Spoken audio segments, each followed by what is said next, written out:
Di dalam masyarakat Cina, terdapat kepercayaan terhadap membakar wang dan replika kertas sama ada berbentuk duit atau barangan kegunaan harian untuk disampaikan kepada roh si mati di alam kematian. Antara yang popular adalah wang kertas yang dikirim kepada nenek moyang yang telah meninggal dunia, yang mana terdapat gambar Yan Lo Wong atau dikenali sebagai Dewa Yama, penguasa alam neraka, dan tertulis di wang tersebut Hell Bank Note atau wang neraka. Mereka percaya dengan mengirim duit ini kepada orang yang telah meninggal dunia dapat membantu mereka di alam sana. Begitu juga perkara ini menerima inovasi dengan wujudnya pembakaran replika kertas seperti rumah, kereta, kipas, orang gaji, handphone dan lain-lain lagi. Menurut para sarjana sejarah Cina, versi popular mengenai sejarah pembakaran duit kertas ini adalah dari versi saudara Cai Lun.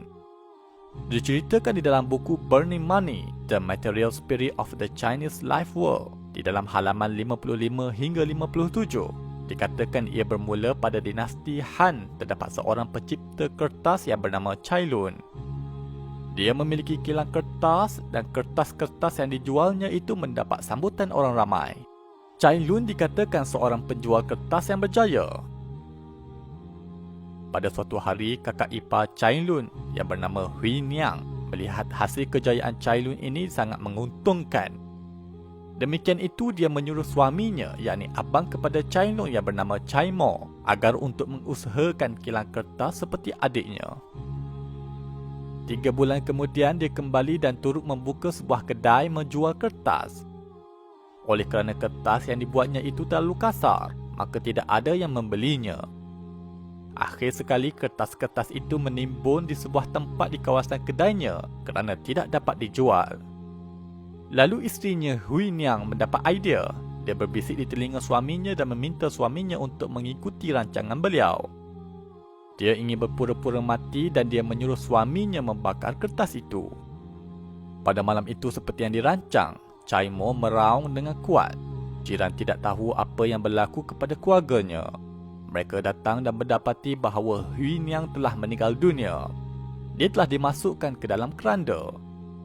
Apabila Cai Mo melihat semua jiran-jirannya telah datang, dia menangis untuk seketika dan membawa seikat kertas rumput di dalam bilik. Dia menangis di hadapan keranda lalu meratap sambil membakar kertas tersebut. Kertas itu dibakar satu persatu. Tiba-tiba Hui Niang menjerit di dalam keranda. "Buka keranda ini cepat, saya telah pulang." Semua orang terkejut. Mereka cuba memberanikan diri untuk menanggalkan penutup keranda itu. Hui Niang lalu bangkit dan berkata, "Kalaulah tidak kerana kertas suami saya terbakar, yang akan membolehkan saya pulang ke rumah kembali." Lalu dia bercerita, "Tadi saya adalah hantu, kini saya seorang manusia kembali. Apabila saya sampai ke dunia Yin, saya menolak pengisar untuk menyeksa saya. Oleh kerana suami saya telah menghantarkan wang kertas kepada saya, maka hantu-hantu di alam sana bergelut untuk membantu saya. Hakim di neraka, yakni Pang Guang, tahu bahawa saya mempunyai wang. Lalu dia meminta wang dengan saya. Saya memberikan kepadanya wang itu sambil memberitahu kepadanya wang ini adalah wang yang suami saya telah hantar kepada saya. Kemudian Pang Guang secara sembunyi membuka pintu belakang bumi, yakni Difu. Saya telah dibebaskan dan pulang." Setelah mendengar apa yang isteri beliau katakan, Cai Mo berpura-pura seolah tidak tahu dan berkata, "Tetapi saya tidak menghantarkan wang kepada kamu." Hui Niang menunjuk kepada timbunan kertas di atas api dan berkata, "Itulah wang kamu yang kamu hantar kepada saya.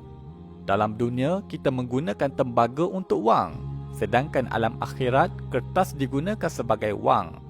Setelah mendengar cerita itu, Cai Mo berlari keluar dan membawa 2 berkas besar kertas rumput dari kilangnya.